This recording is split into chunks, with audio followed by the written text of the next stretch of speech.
Welcome to Kenton Teaches. Enjoy the video. In this video, I will explain how to make sugar cookie dough edible. Many people love the taste of raw cookie dough, but it's important to know that traditional recipes contain ingredients that are not safe to eat uncooked. Raw flour can harbor bacteria, and raw eggs might carry salmonella. We will cover simple methods to eliminate these risks, allowing you to enjoy your delicious sugar cookie dough without any worries. Let's get started on making your favorite treat safe and enjoyable. The first crucial step is to heat treat your flour. Raw flour can contain harmful bacteria, so this process is essential for safety. You can spread your flour on a baking sheet and bake it in an oven at 300 degrees Fahrenheit for about 5 to 10 minutes, ensuring it reaches an internal temperature of 160 degrees Fahrenheit.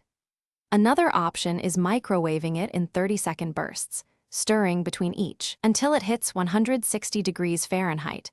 Remember to let it cool completely before mixing. Next, let's address the eggs. Raw eggs can be a source of salmonella, so for edible cookie dough, it's best to leave them out.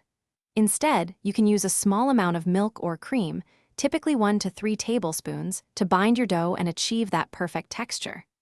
This substitution works wonderfully. If you prefer to include eggs, look for pasteurized eggs at your grocery store, as they have been treated to eliminate harmful bacteria and are safe to eat raw.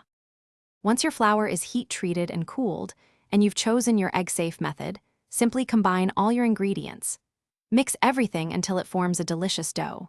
Feel free to stir in your favorite sprinkles or mini chocolate chips for extra flavor and fun.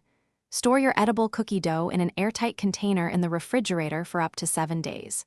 For the best experience, let it sit out for about 15 minutes before enjoying, allowing it to soften to a perfect consistency. Thanks for watching. Please subscribe if this video was helpful.